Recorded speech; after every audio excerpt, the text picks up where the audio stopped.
Hey, welcome back to the Gang Breaks Kayfabe. I'm Cash, joined as always by Aaron Draven, Vance Desmond, and Jason Taylor. I think last time I tried to point to the right ways and it wasn't right, so ignore my points. This episode we're going to get into the return of AJ Lee, and we are going to have, what are you calling it, Draven? You're calling it Kayfabe, the Kayfabe Quiz Bowl. We're going to have the first ever Kayfabe Quiz Bowl on the Gang Breaks Kayfabe. That's going to be a fun little trivia game for these three. Not yet. If you push that, I'm taking 5 points away from you right off the bat every time. So, of course, AJ Lee just returned, and it was a pretty big deal online from what I can tell. Maybe Draven saying no. See, me and Draven diverge at this point. I believe it is a big deal, but I believe people are misremembering who she is. I mean, she was good back in the day, and all the women now are better than her. And I'm going to argue that you're misremembering who she was. I went back and watched. I did too. I did not. It was good. Me either. So, we'll get into that. Is there anything before we get into that from the week that has been, the week that has just passed? I'm having a stroke. I'm lost. The previous week, is there anything since we last recorded that's happened in wrestling other than AJ that you guys think is newsworthy? You see the record ratings low on all the shows but NXT. NXT went up in every show. SmackDown, Raw, Collision, and Dynamite all had like 13% for the WWE shows and 30% for the AEW shows. Dynamite was down to like 280, like almost 300,000, which is crazy. That is, yeah. Which, like Collision, you can kind of blame on college football. Like that would at least be a thing you could try to argue. I don't think they have no purpose to that show still. And they have no purpose to that show. Yeah, I still don't, like, I've been getting way back into Dynamite. I've even been watching Ring of Honor, like, when I can. But Collision is just completely, I don't understand the reason for it. It's a CM Punk show, and CM Punk's another company. So. Yeah. NXT going up in ratings is... It's because... It's current product out of all of them, to me. It's because DIY showed up. And people were longing for them to turn on each other and have another set of bangers. Man, those matches were good. NXT, like, I feel like it's like the one thing I'll check out some of the clips. Like, I'll watch Javon. I'll watch his clips. There's a few guys I'll watch, but like overall, I have no interest in watching a full show. That's weird. The clips that I check out don't feature any of the guys. I mean, NXT is a very heavy women's division. Like, there's a lot of women's wrestling on it. Cole Cash saying heavy women is all on him and not on the other three members of the... I like heavy women. Allegedly heavy women. And that's not what I meant, you sons of bitches. So did you see the meme that had like CM Punk with all the different pictures of him with all the NXT girls? This is the real reason AJ Lee had to come back on the road.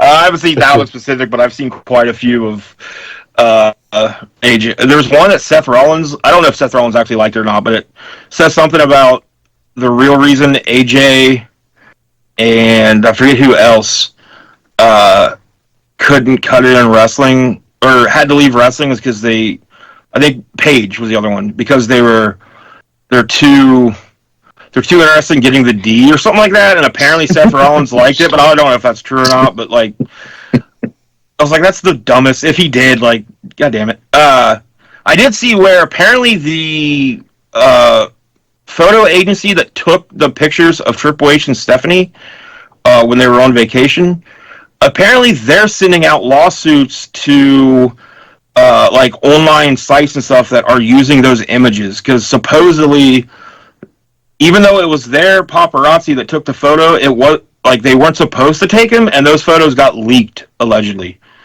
So it's not the WWE suing anybody for it, but I guess a lot of people in WWE were pretty pissed off about it. So what you're saying about is them getting out. I didn't use that as the thumbnail for an episode. Apparently, yeah. I don't know. How does the photo agency? How does somebody working for them, like, so they weren't supposed to take? Why do they care? Well, and since when has the paparazzi ever, like, tried to stop their photos from getting out? But I just read that while I was looking for stuff. I think that's bullshit. None of it makes sense. Let me see if I can find the story. You can't sue the paparazzi for taking your picture. Well, no, they're not. So nobody's suing them. The sites that were displaying them. The agency. So what it boils down to is, though, if I took the picture, then you shouldn't be using it because I want my money for you to use it. It says, this is according to 4-in-1 Mania. It says the widely shared photos of Stephanie McMahon and Triple H on vacation have become the subject of legal notices sent by the photo agency involved. The image showed the McMahons on vacation in Greece with their 3 daughters, and they were widely shared on social media, and that's just what I said. Fightful Select reports that a number of people who posted the photos said they received legal notices about the pictures. It's not clear whether they were cease and desist orders or something more.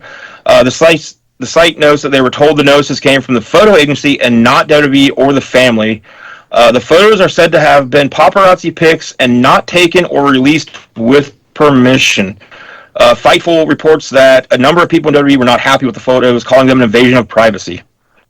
Were they on a public beach? But yeah, I find it very odd. Welcome to being in the United States in the 1980s. Like, this was a thing back then. Yeah.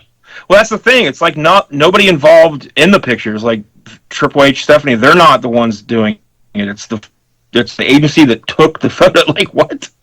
Anyways, I just found that to be very strange. But all right, let's get into our main topic, which is AJ Lee's return. I'm going to kind of do like a little rundown of her career, just a bit, and part of this will be used in my argument against you haters. Must be talking about Jason. She signed a contract in May of 2009 after she paid $1,500 to attend a tryout camp. She went to WWE's developmental at the time, FCW. She debuted under the name April Lee at a house show. Then she would go on to become AJ Lee. She would go on to win both the Queen of the FCW title and the FCW Divas champion, which made her the first to win both titles. While in FCW, she took part in the 3rd season of NXT, beginning in September 2010, where Primo was assigned as her WWE Pro. Well, if the argument ends up becoming she's eclipsed her pro, yeah, you win. Point 1. Throughout the season, okay, and this next line is going to lay out the groundwork for what I found was a lot of AJ's career and kind of ridiculous, and maybe the reason why both you guys don't think her return is that big of a deal, or like that she isn't quite as, great as she's being made out to be. But also, like, I kind of think maybe it's the reason why she is so popular. But anyways, so during that season, a relationship between her and Primo was teased, with them ultimately kissing in the finale of the show. She also became on-screen friends with Caitlyn, and ultimately she would be eliminated and get 3rd place on the show. On May 27th, 2011, she made her main roster debut on an episode of SmackDown, along with Caitlyn, and they were referring to themselves as the Chick Busters. Their mentor was Natalya, and they feuded with Alicia Fox, Primo, and Natalya. Natalya was mentoring back then, like 15 years? Yeah. So along with her, they feuded with the trio of Alicia Fox, Tamina, and Rosa Mendez for 2 months. That's like me starting out and feuding with Wildcat for the first few months. I was in OVW with that Rosa Mendez. She dated Cody whenever he was there. So in late July, AJ began a brief storyline on NXT Redemption as the girlfriend of Hornswoggle and feuded with Maxine. I don't remember that. So we've got we've got Primo, we've got Hornswoggle. Keep that in mind. Then over on SmackDown, you're not winning this argument so far. I know. Hold on. Meanwhile, on SmackDown, she was attacked by Natalya, who turned on her protege and allied herself with Beth Phoenix to form the Divas of Doom, which I do love Beth Phoenix. And I did like that team. That was actually like one of the best things Natalya's done. The blonde Road Warrior. Yeah. So AJ and Caitlyn would feud with the Divas of Doom. By November of 2011, AJ was now featured in an on-screen relationship with Daniel Bryan. Although AJ expressed romantic interest in Bryan, he did not reciprocate. In the following weeks, he began to mistreat AJ, even though she continued to support him. At WrestleMania 28, that can't be right. 28? Yeah. Yeah, on April 1st, after AJ kissed Bryan before his match, he was defeated by Sheamus in 18 seconds, losing the title. And of course, he would blame her for that and end their relationship. She made repeated attempts to reconcile it, but Bryan rejected her. She later attacked Natalya and Caitlyn after they tried to comfort her, marking the beginning of her new phase of her career where she was now like a unstable heel. So Natalya's been the mentor, the attacker, and now trying to be friends with her again, and AJ attacked her. Then AJ turned her affection towards Daniel Bryan's rival at the time and WWE Champion CM Punk. At No Way Out on June 17th, AJ interfered in the triple threat match between Punk, Bryan, and Kane, helping Punk retain the title. As Bryan and Punk's feud progressed, AJ was announced as a special guest referee for their title match. At Money in the Bank, Bryan kept trying to make advances on AJ to influence her, but she stuck with Punk. And on the July 2nd episode of Raw, she interfered in Punk's match and shoved him, along with Bryan, through a ringside table. Her and Punk would make amends for this, and she would propose to Punk. But then Daniel Bryan came out and proposed to her, and now all three of them are married in real life. I can't believe that. That's so bad. So Punk would reject her, and she would end up slapping both men. So. That's how the days of our life. Yeah. So at one point, though, so after Money in the Bank, Daniel Bryan proposed to her again, and this time she accepted. And during I don't remember a lot of this. I don't know if I wasn't watching at the time. Is very weak right now. I'm just. I haven't got the argument. I'm laying the groundwork for my argument. You're on a shaky foundation. So, during the exchange of vows at Raw 1000, AJ announces that Vince McMahon had offered her the role of the job of Raw General Manager, and she left Bryan at the altar. WWE booking at the time, just tremendous. So she had, I think this was, her on-screen authority role began on July 30th, and I think this started the Daniel Bryan and Kane therapy things, because she forced Daniel Bryan to go to therapy because she said that he was trying to torture her psychologically, so she was going to do the same thing to him. So she would go on to continue to get revenge on both Punk and Daniel Bryan. She would eventually lose the general manager position and started a scandalous storyline with John Cena. So Hornswoggle, Primo, Daniel Bryan, CM Punk, and now John Cena. Vicky Guerrero alleged that they had an affair and presented various material over the next month to support her claim. Man, they really painted her in a good light, huh? Right. Who was Cena with that she was presenting this evidence to? Or was that because she was the GM and so she shouldn't have been with the wrestler. I think so because there was like storyline stuff with her and Vicky, like getting into altercations, leading to her being stripped of the general manager. Well, wasn't Vicky the general manager and banging Edge? Wasn't that the whole story? How he got power? Hey, if Vicky does it, it's fine. Oh. Okay. So she's a woman in love. Moving on. Just a young, crazy lady. Jezebel. Oh. Yeah. So AJ and Cena denied the accusations, but eventually formed a relationship. Cena would feud with Vicky Guerrero's client at the time, Dolph Ziggler, over his Money in the Bank contract. And AJ would eventually turn heel on Cena and go with Ziggler. I'm lost right now. This is hard to follow, man. That would bring in Big E as the bodyguard. I do remember this. So she finally kind of got away from all of that on April 22nd, 2013, and she started a feud with Caitlyn for the Divas Championship. But they had to work in the soap opera stuff too, because during this, Caitlyn was receiving gifts from a secret admirer, and it turned out that secret admirer was actually Big E, and AJ had set the whole thing up to crush Caitlyn. So, My God. So she would have some time. How are you putting this foundation for your argument? Because you're about 30 feet underground right now with all the digging you're doing. I'm about to get to the end of it. So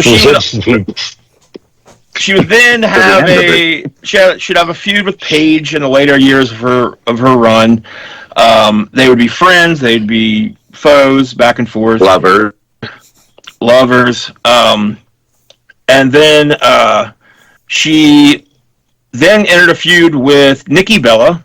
And she ended up losing the WWE Divas Championship to Nikki at Survivor Series, and then would leave, take some time off. Whoa! You didn't tell us who she was sleeping with during that. Well, the only soap opera-y thing here was that Nikki's twin Brie was her personal assistant at the time. I see. Wait, I'm already getting this. So she was supposed to be engaged to Daniel Bryan, and Brie married him. She was with Cena, and Nikki wanted to marry him. I got you. Keep going. Yeah, I know where you're going with this. During her time off, she criticized WWE's treatment of its female wrestlers, stating that they only receive a fraction of the wages and screen time of their male counterparts, despite having generated record-selling merch and several top-rated segments. Her comments addressed WWE executive Stephanie McMahon, who thanked her for the public statement, and then Vince McMahon actually acknowledged the issue as well. Some would point to her as being one of the reasons why they started taking women's wrestling more seriously.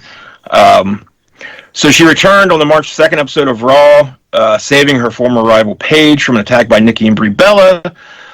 They would form a tag team, and then she ended up having her final match on the next night after WrestleMania 31, and she announced her her retirement from in-ring competition on April 3rd.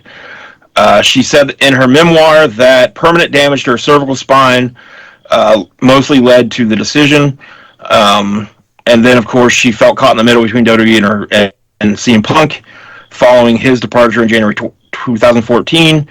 And then, of course, she made her return on this past week's episode of SmackDown, confronting Becky Lynch. And then on the following episode of Raw on September 8th, they announced it would be AJ and Punk against Becky and Seth at WrestlePalooza. She is also an advocate for mental health awareness and animal welfare. She also has one of my favorite moment from AJ Lee was when she shut Jerry Lawler down on commentary. I don't know if you guys remember this at all. She's sitting at commentary during a women's match, and like people that would potentially be her challengers, and she's talking about how she has the date of her first WWE Divas Championship win tattooed on the back of her neck, and how the championship is all she cares about. Lawler asks, in the typical gross Lawler fashion, "You got any other tattoos?" To which AJ replies with, "I think I'm a little too old for you, Jerry. I'm 26. I know you like them younger." Oh, So then she just continues to try to talk about the actual match and the competitors, while Jerry Lawler, like you can hear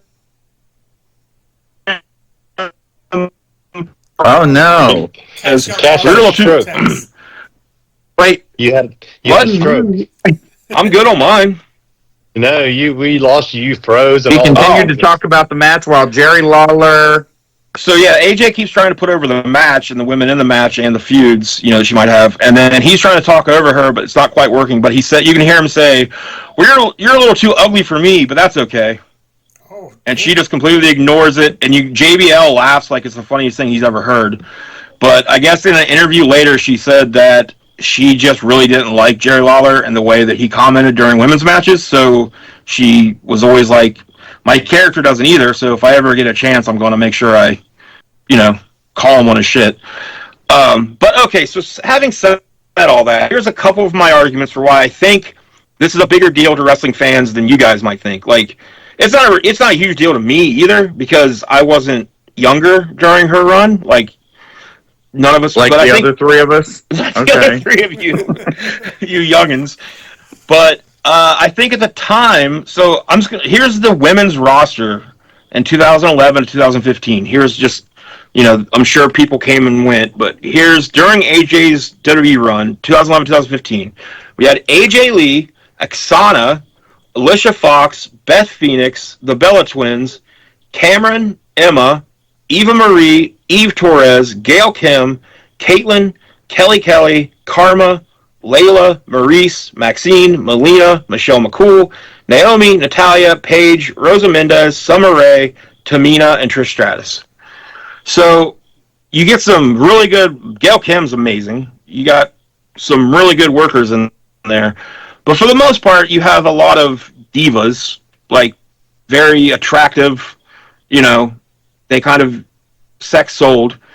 I feel like AJ and Paige were like the first two to kind of break out of that mold and be like really big stars, and they didn't quite fit into that same mold as what you were seeing at the time. So I feel like I agree. Younger fans, that was probably a big deal to them. Like same way for I like agree. us, Shawn Michaels and Bret Hart being smaller guys who were very high up in a game of giants. So I think my argument's getting confused. All I'm saying is her in-ring work, period. Was she a star? Yes. Did she start to be a woman that could work? Yes. But still, even those were good matches at the time, the women today, almost on a weekly basis, do better. But do you think that's why people are so excited that she's back? Because they think they're going to get like some amazing matches, or are they just pumped that AJ Lee's back? I think it's just more about. I think coming they're going to back. get some. She got some of the rub of Punk being her husband and like him being gone, and oh my god, him coming back to wrestling. She'll never come back either. It's more that than people being excited about seeing her matches. Which I think at the time, like I went back and watched matches with her against Paige, the Bellas. Caitlyn. I watched. She had a match against not Maxine. Melina, I think. Rosa Mendez. I watched it. So I watched like a variety, and at the time, her and because Gail Kim wasn't around for a long time, I don't feel like. Mm-hmm. So her and Paige, she was in TNA longer. Yeah, at the time, her and Paige were like kind of the two that could actually kind of go in the ring compared to a lot of the others. Do you feel that their lean more towards a punk rock lifestyle and gimmick also lend themselves to you liking them better as compared to the other divas and their gimmick? No, because AJ Lee is like, if I'm going to go with like punk rock, you look at her and you're like, that's the most hot topic person to ever exist. Like, so here's my thing. I think it's going to prove my point. Saraya Paige, her and AJ Lee were both really good then, and I think Paige was maybe a little better. And you look at Paige in the last, year she's been wrestling or whatever, and my thought is, wow, she is not as good as I once thought she was. And I don't think she got worse. I think everybody else just came way up, and now she's down here. Yeah, but if you're gonna go by that argument, like how many dudes from like our youth do you look at the time you thought were like really good, and then you like compare them to like today's guys, and you're like, well, they couldn't even hold a candle. Like that's just to me that's a weird comparison to make. Like of course, I think it's just that men's wrestling hasn't evolved that much. I mean, it definitely has, but not like women's wrestling has in the last 10 years. You look at men's wrestling 10 years ago, it's almost the same. It's a little different, but almost. But women's is unrecognizable. But you don't think AJ and Paige kind of had a lot to do with that?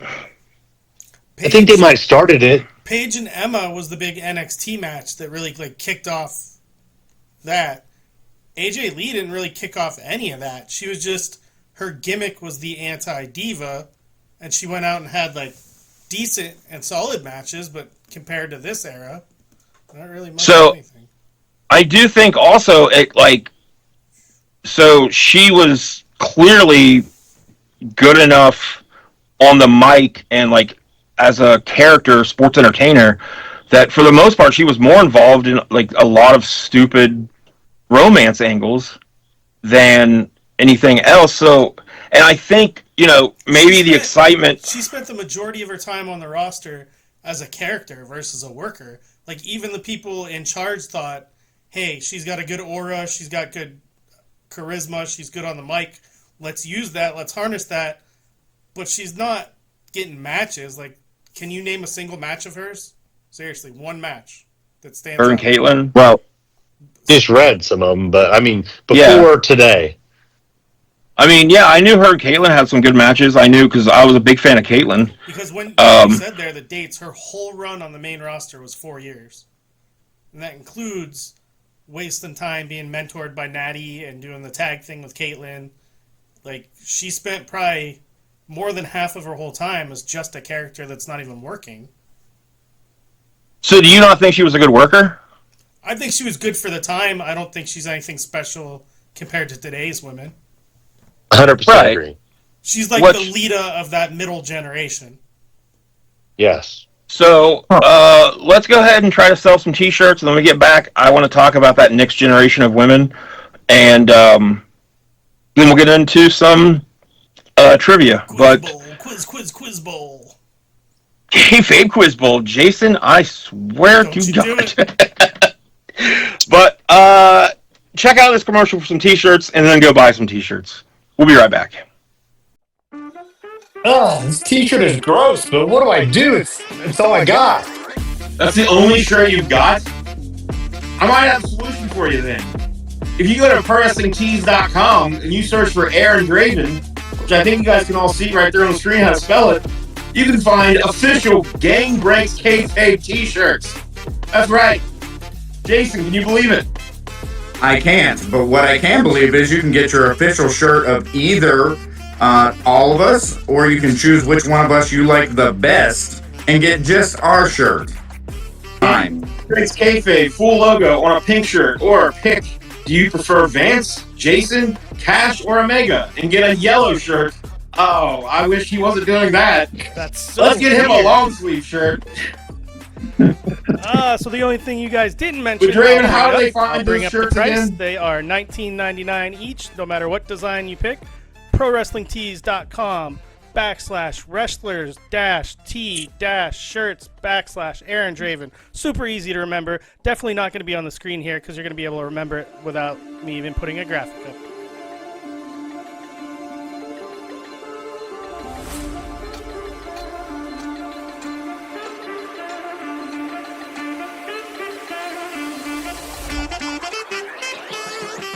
And go buy them. That way I can afford to buy one for myself. I don't need this anymore. Oh, God. Here we go. Lord. Here we go. That was the whole reason you wanted to do this, is so he can take his shirt off. Right now, You know, to play this damn game.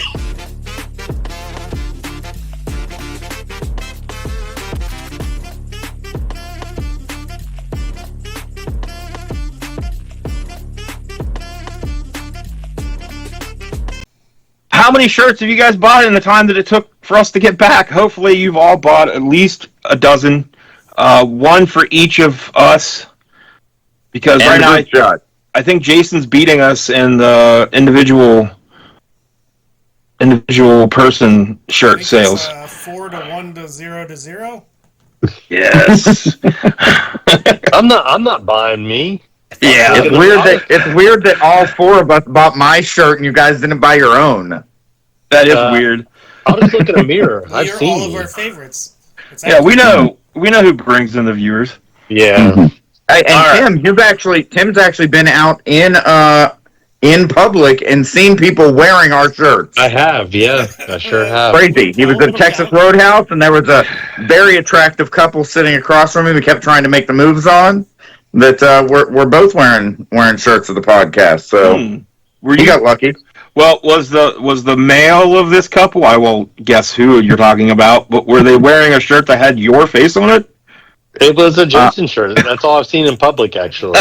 No, the female was wearing the Jason shirt. Yeah. The male was wearing the whole group shot. Oh, okay. So I was gonna say, I wonder if anybody saw the male wearing Jason's shirt and thought that guy really likes himself. If it was See, Jason, that's me. you have the shots in your hand. I just walk around doing this. Do you have an ID?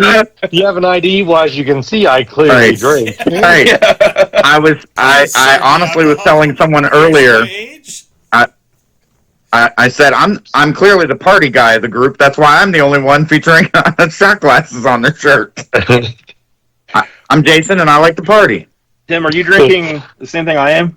Oh no, I do. I like those, but no. Oh, I you've got have the Dr. Pepper cherry or cream soda. Sponsor stuff. Oh. Snapple. Thanks, Grandpa, for showing up.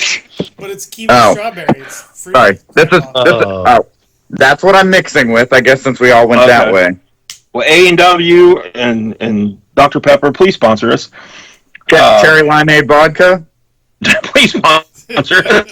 Please sponsor us. You mix so well with Sprite Chill. I don't Cherry even know what lime. Sprite Chill is. It's their cherry limeade. Oh, so the Chill really isn't like it a already special brand. lime to begin with? Yeah, but this has cherry in it. Now it's cherry lemon lime. Because it's Aid. limeade. Right. AIDS. Okay, so we were talking about All right. AJ Lee, and when we left off, we were talking about the current generation. So as I was looking to see who was on the roster during AJ Lee's run, I started to notice a lot of familiar names. So within the last 2 years of her run in WWE, check out the NXT roster of women at the time. Alexa Bliss, Asuka, Bayley, Becky Lynch, Billie Kay, Carmella, Charlotte Flair, Dana Brooke, Liv Morgan, Nia Jax, Peyton Royce, Sasha Banks, and Sonya Deville. Holy cow, what a roster. I'd say 85% of the names you listed are better than AJ Lee. I mean, I'm not agree. going to argue with that at all. Like, I think, though, that she kind of laid the groundwork for a lot of these smaller, not your stereotypical wrestlers to be there. But, like, that is... I mean, when you're talking about, like, it's hard for her to, compare with the modern current stars, like, yeah, there was a lot of, like, amazing talent waiting in the wings right there. I didn't realize they were all there that, like... But, yeah, I don't want to... I don't make a comment. NXT is home of stacked women's division, apparently, always and forever. It would have been nice maybe at that time to see her against some of those people at their level then, compared to her level then, especially after, being mentored by Natty and Primo. There was also, I forgot all about, was it Leva Bates, her run as Blue Pants in NXT? Blue pants. I saw a clip the other day that was like, can you believe how crazy this crowd of however many thousands people go for Blue Pants? And it was just a clip of people going crazy over her coming out during a tag match or something. It was so weird. I remember there for like a second she was super fucking over in So it's just an NXT. enhancement talent that they put a weird outfit on and sent out there for a job that got way over. You want a hot take? Always. Sure. Not really. All right, well, Graven, cover your ears. Earmuffs. I hate when crowds hijack stupid things and make people get over who don't deserve it just because of the color of their pants or the I'm Yeet so thing glad for you said JU2. pants. So glad you said pants. What? Oh, I didn't nervous. get it for a minute. But yeah, color of their pants. Like, it's just silliness. The crowd hijacking the show and just trying to prove a point that if they can just pick something random and get it over, they'll have to do something. That's It's why like studio wrestling doesn't work in this era, because that's all from the NXT era that was at Full Sail. It's the same people Yeah. every week that think they are part of the show. Mm-hmm.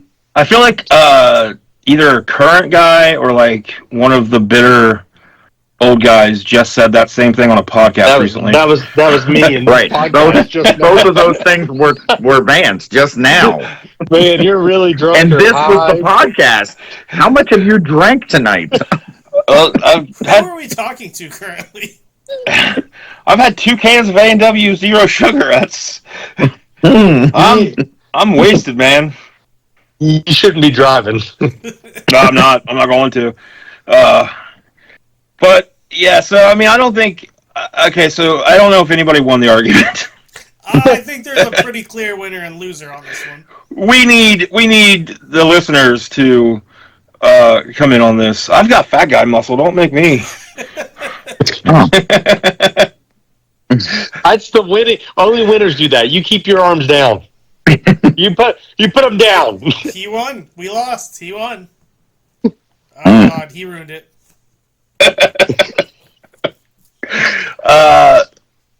So now let's get into the first ever Kayfabe Quiz Bowl. So Wait, that's to my. Okay, I got to see where I had to aim. That's what I was. here's how this is going to go. And Jason, I'm just going to tell you now. You're going to want your hand to be on this side. Yeah, because I've got you partially blocked with my notes. Good thing I'm left-handed. So how we're going to do this is I've got 10 questions.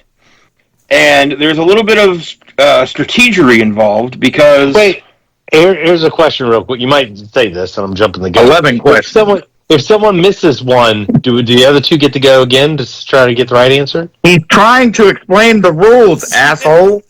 Listen. Just listen. I didn't think he would. I didn't think that'd be included. -1 point for Tim. Oh. My tablet did something weird. Yes, so here's how this is going to work. You guys will buzz in with the too sweet hand gesture.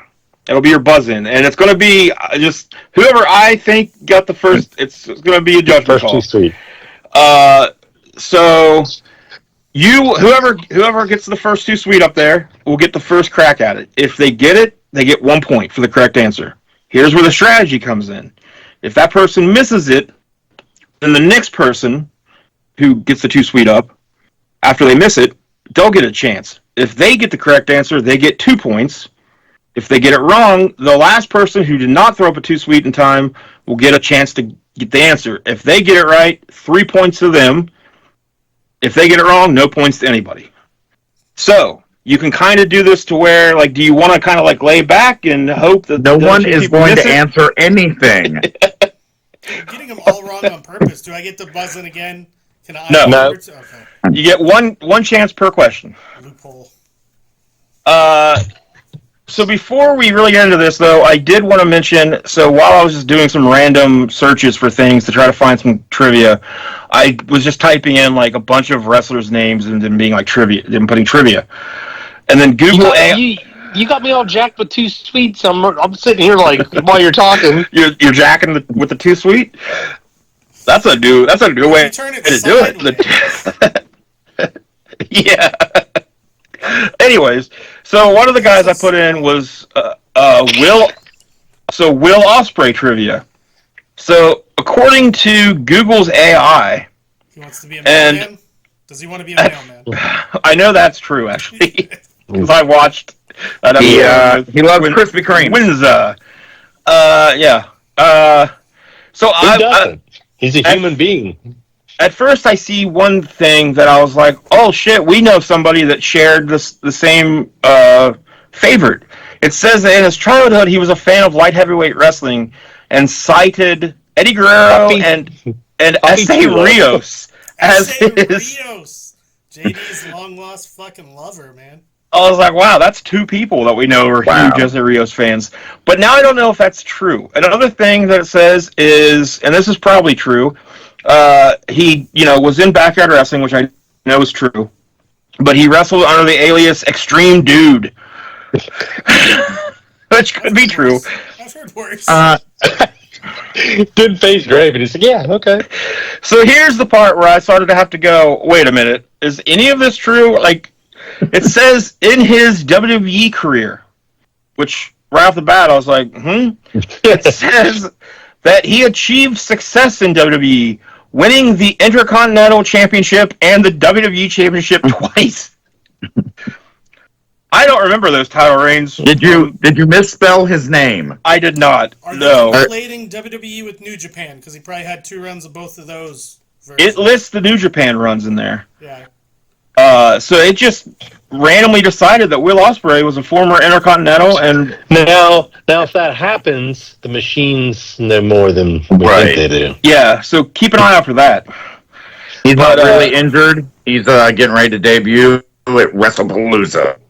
I hate that name. I hate it. All right, I was going to do a full WrestlePalooza trivia, but I thought Jason might be the only one that got anything. The first main event was the Gangsters versus New Jack and May of 1983 only. New Jack was in the Gangsters. it was the Gangsters versus Public Enemy. Stretcher match. All right, question 1 in the Kayfabe Quiz Bowl. You have to let me read the question first before you can buzz in. We have to hear the entire question first before we can move. Yes. Oh, fuck. Okay.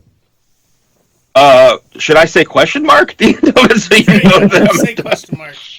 Okay. We should be able to buzz in early. Let us fucking screw ourselves over if we want. So I'm going to have to read and see who throws up there Too Sweet first?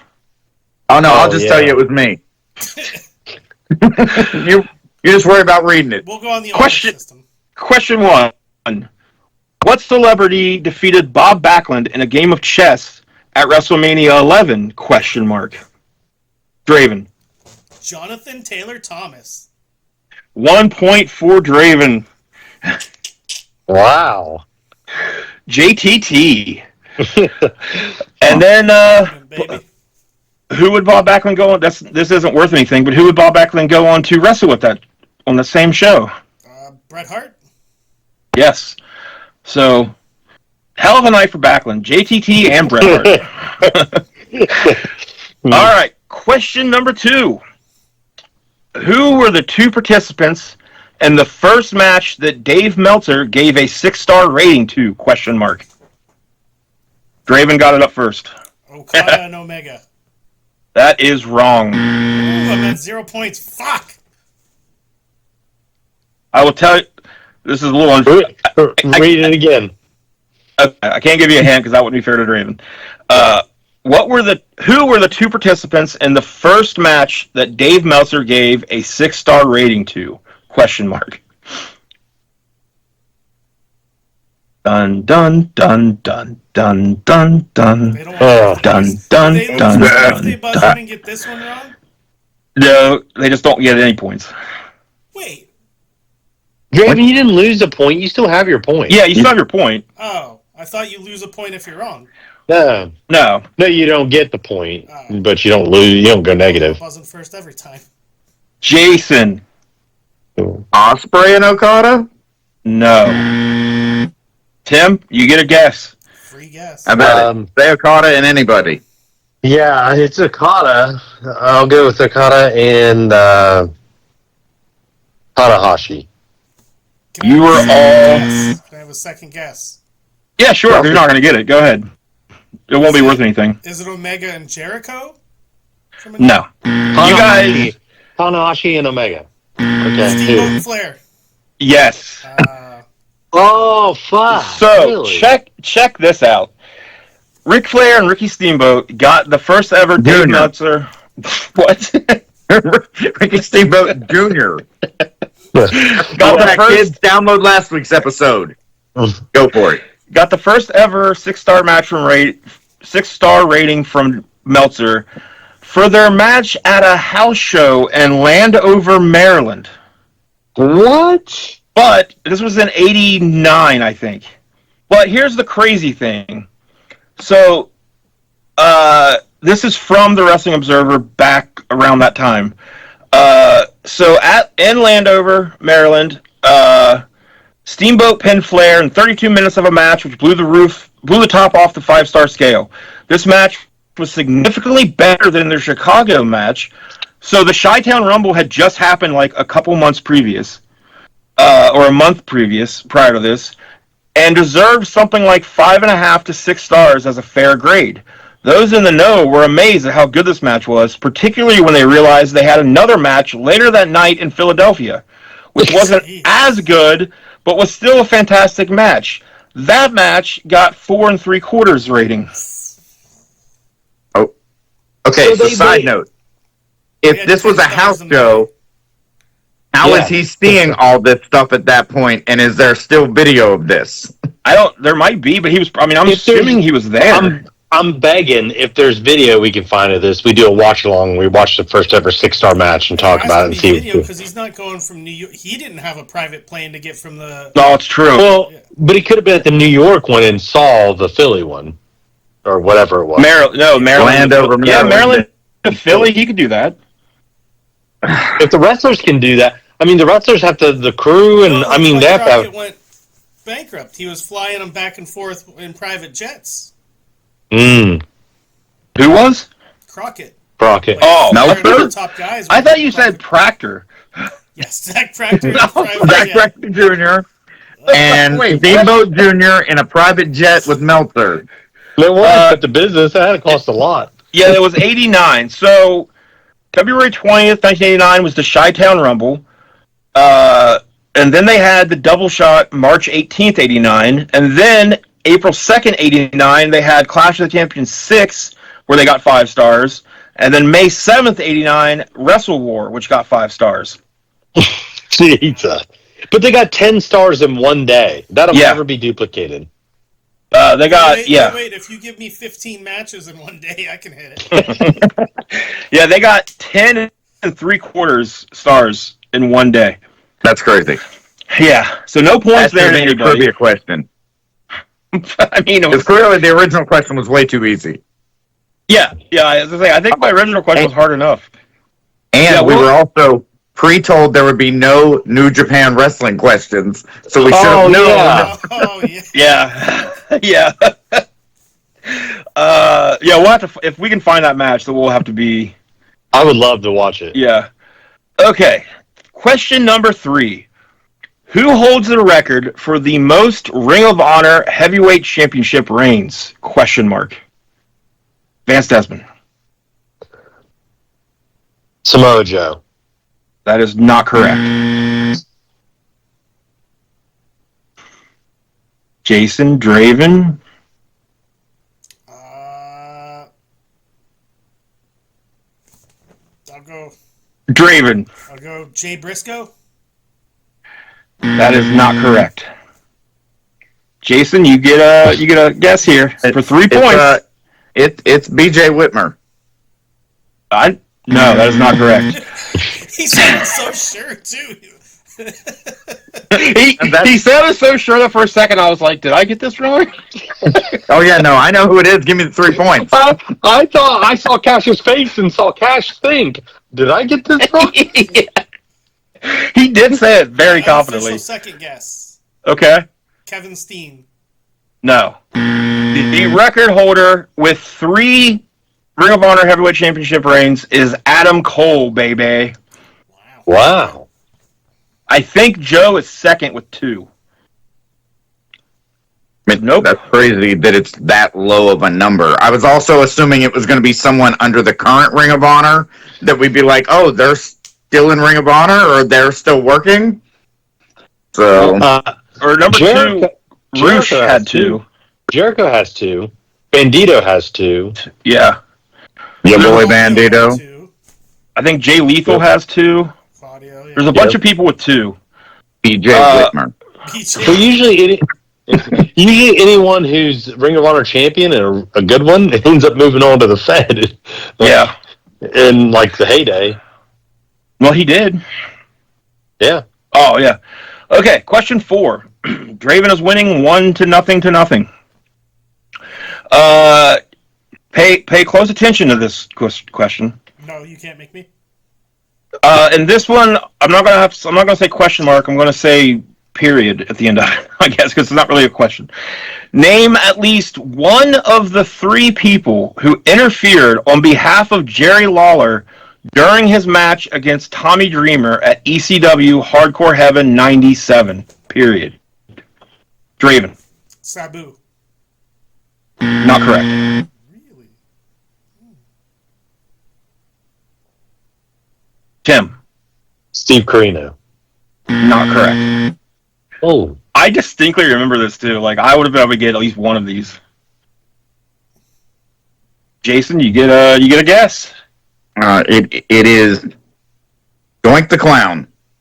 Not correct. Unofficial second guess is Okay. RVD, right? No. So here's the trick to this. None of these people were really what you would consider ECW mainstays. One of them kind of. That's why I went with Doink. So the 3 people that interfered: Rick Rude, Sonny, and Jake Roberts. I wouldn't have ever included Jake Roberts in anything ECW. I remember watching that, and I've watched it a few times since. So, like, because it was weird that Jake Roberts was helping Jerry Lawler. Because, like, it was ECW. Yeah. We have a terrible batting average in this game currently. And did this happen to be on the same night that Rude showed up at WWE and? It's probably pretty close, though. All right, question 5. We're halfway through these. I was worried we still might have a tiebreaker, and they almost got to make up a question on the spot. Question 5. Who did both Arn Anderson and Kurt Hennig wrestle against in their last singles matches? Question mark.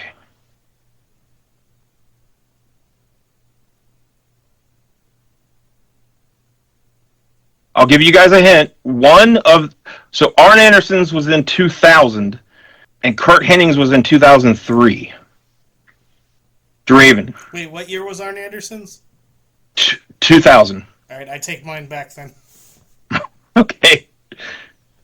I'll Tim? guess at it. The Undertaker. No. Arn Anderson worked a match in 2000? Against the I'll Undertaker? give you the specific date, May 10th, 2000. Oh, well, in that case.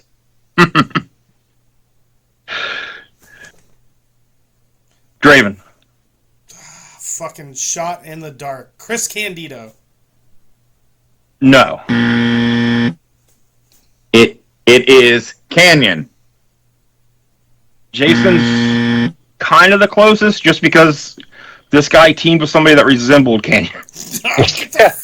No points will be awarded. What? So, the answer is David Flair. What? On May 10th, 2000, on an episode of WCW TNA match, Thunder. wasn't it? Hennig's last match was against David Flair in an axe handle on a pole match. Oh, Very fancy. It's an unfortunate way for both of those two men to end their careers in wrestling. One of the videos I saw that showed, because I wanted to make sure I had these right, so I was watching some of the videos, and the video, it's just some guy reviewing the show, and he's talking about like how awful it is for Kurt Hennig to have this as his last match, and he just spends like 5 minutes just being like, look at this pudgy, out of shape, babyface loser David Flair. Like, he is just going off on David Flair. And he's like, who in the hell put him in there with Kurt fucking Hennig? David Flair's been mentioned this podcast the last 2 episodes. Yeah, we're keeping the name alive. He's not doing anything with it. There is a great, so before the match, Kurt Hennig comes out to cut a promo, and he just shoots Brock Lesnar. Like, he says something about like he says something about like a wrestling contract, and he says how much I think TNA's paying him or something. Then he says like another thing, and then he says dropping Brock Lesnar on an airplane or like 30,000 feet above the air, or whatever, priceless. And then he makes another shoot comment about Lesnar like in the promo. So I don't know if they like were not friendly at the end there, or if it was just like some No, he got good-natured fired ribbing. for wrestling Brock on a Oh, he got fired for Right. that, didn't he? Yeah. Yeah. All right. Let's All right. wait from hell. Question number 6. Since we talked about AJ Lee in the Divas division, here's a question for you. Who was the first WWE Divas champion? Question mark.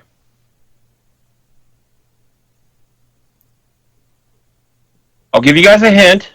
No. They won. It was the inaugural title. They won it in a tournament final at the Great American Bash 2008. Draven? None of that. Michelle. Draven, are you Draven with the point? Yep, that's who I was like, if Draven doesn't get it, I'm going to say Michelle McCool. That's It was- WWE Hall of Famer, Yes. Michelle McCool. Now that's a person we can talk about. Along Michelle McCool. That's a person we can talk about not deserving any accolades, I think. The Divas Championship was introduced to as the women's championship on SmackDown to counter Raw's women's championship. Okay, question number 7. Who holds the record for the most losses at WrestleMania? Question mark. M. Triple H. Triple H is the answer. Yep. He didn't sound happy to say it though. No, I didn't. Do you know how many? Please be wrong. You know how many he's lost? It's probably got to be, 8 or 9? 10, 11, 12, 13? 13. Holy shit! Wow. He has a record of 10 and 13 at Mania. Pretty good record. It's not bad. 23 paydays. Yeah. That's pretty good. Yeah. So for a guy that's apparently buried the locker room, he sure has lost a lot. Dude, don't get me started on Well, that. Don't get me 364 started. days a year, I mean- sure, but that one day, Hey, that one day comes around. It's the biggest day of the year. That's he the beat point. Sting, but he lost Undertaker like 4 times. That should be one more loss on his thing because that was egregious. That whole thing was just dog shit. All right. Number 8. Based on Dave Meltzer's star rating system, what wrestler has the most 5-star matches? Question mark. Tim. Will Ospreay. Will Ospreay is the correct answer. It is a. Do you have a guess at how many? Yeah, it's crazy. It's like, I don't know, 25. It's 54. Holy Yeah. fuck. Because he has like 20 some are over 5 stars. Oh, okay. He has like the most over 5 stars of anybody. Kenny Omega's in second with the most 5 stars, and then it's mostly New Japan guys, like and All Japan guys, and then I don't know if there's any other American, well, Dan O'Brien not American wrestlers. or Kenny. Maybe Shawn Michaels. Well, Kenny's second, yeah. Flair has quite a few. Wait. Meltzers too. Oh, never mind. I thought I could tell you real quick, but all right. Question number 9. Where are we at? Okay. What was WrestleMania originally going to be called before Howard Finkel suggested calling it WrestleMania? Question mark. Draven. The Colossal Tussle. Yes. I did not know that until today. I didn't know learned that today. I don't feel like they even said that in like the behind the scenes dark side of wrestling WrestleMania documentary. I would love that to be what it's called. That's what they should have brought back for ESPN. Yeah, that's better. That's better than WrestlePalooza. I swear. It's to one God. of the worst. It's one of the worst names I have ever heard. It's incredibly bad. Like, how long do you think the Colossal Tussle would have made it? Oh, Would we my be talking God. about the Colossal If that Tussle was- right now? If that was a Colossal local Tussle indie- 41 coming if that- to Las Vegas. If that was a Right. local indie show, I would save that poster to send to you guys so we could make fun of it. Yeah. Yeah, I did not know that before today. All right, last question. Tim has a chance to tie it, or Jason, if he comes down to the last person, he could tie it. Or he could tie Draven. He's still in it, yeah. So the score right now is Draven with 3, Vance with 2, Jason with 0. Jason promised he was going to get drunk and not be able to answer anything. That was the original plan. You know, Jason is the real winner because he's a man of his word. Yeah. All right, last question. Question number 10. At WCW Fall Brawl 1993, the main event was the War Games match, pitting the Masters of the Powerbomb, Vader and Sid Vicious, alongside Harlem Heat versus the Superpowers, Sting and Davey Boy Smith, alongside Dustin Rhodes and who? Question mark. Put your damn hands up. Draven. Was it Dusty that year? It was not. Tim. Brian Pillman? No. Oh, Jason, here's your shot. Jason can tie. I don't know. That's Draven. what I was going to say because I thought that was the year that they kept picking him up to powerbomb him and they kept hitting him against the roof of the cage. I believe that was the year before. That's 92. Yeah. Oh, that's the same in that look case, I it was the Shockmaster, but he wasn't actually the Shockmaster, right? Wasn't that when they were like, never mind, he's actually going to be the guy that just wears a construction hat He was instead of called the Stormtrooper mask? Shockmaster, but he was like an electric worker now. Yeah, Which made sense for the name, really. Like, that's Right. the best way they could that salvage it. made more Just sense make an than the electrical guy. Stormtrooper. So Jason got it. It's the Oh, Shockmaster. shit. That's Vance in making last chicken place. shit out of chicken shit. But so- I love that clip of Pillman just getting hit against the roof of the cage. Didn't that fuck Pillman up? Yeah. Yeah, they gave no shits. Well, shit, a tiebreaker. I did not think we were going. I didn't think I was going to actually have to Just do get an this. extra point because Colossal Tussle was a really hard one to get. I mean, that was. Okay, let's see here.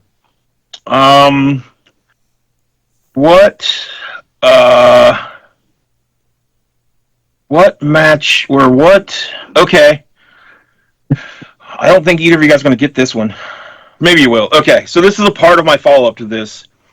So Harlem Heat were in this match, but what were their names? Their individual names? Draven. Kane and Cole. Draven wins.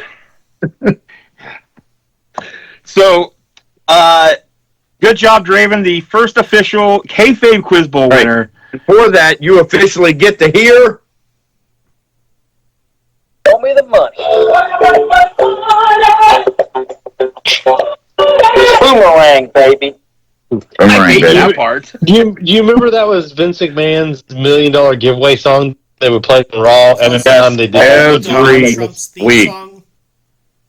Yeah. So, I'm throwing this thing in the trash. Fall Brawl 93 might be a show that we need to watch. Not a watch along, but we all should watch probably it. watch it and then give our review of it because it's an interesting show.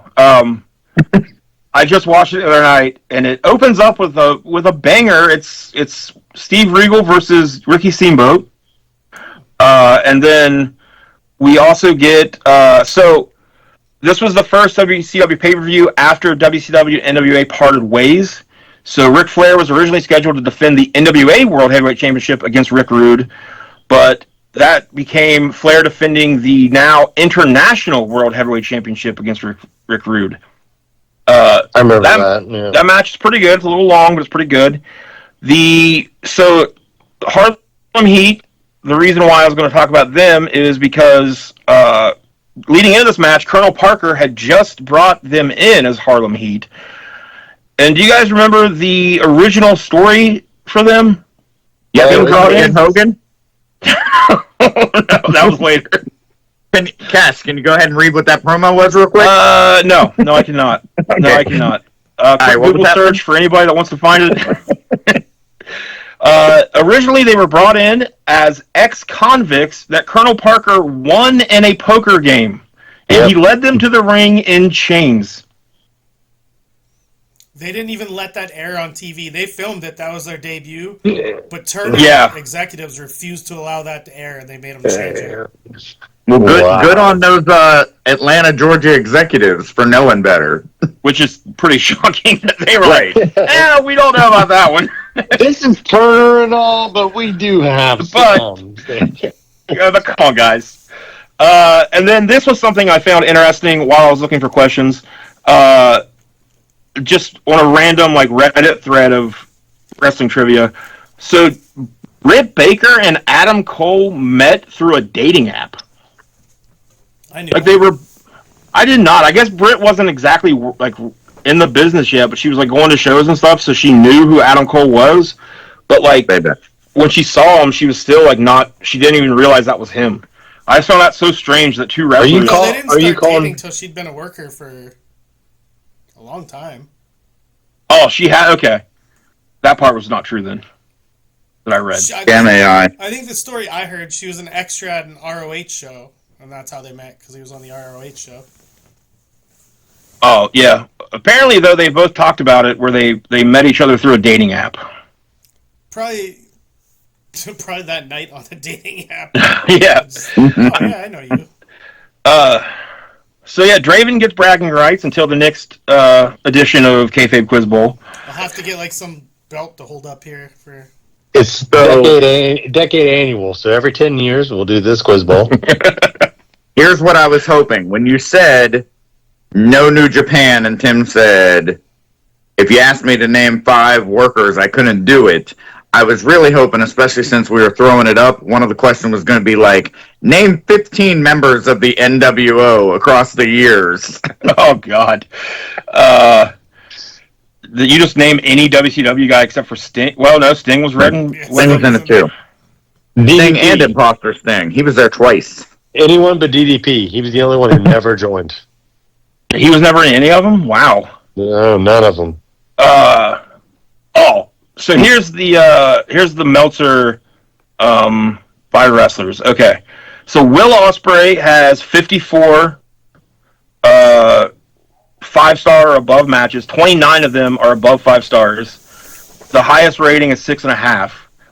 Followed by Kenny Omega at 30. And then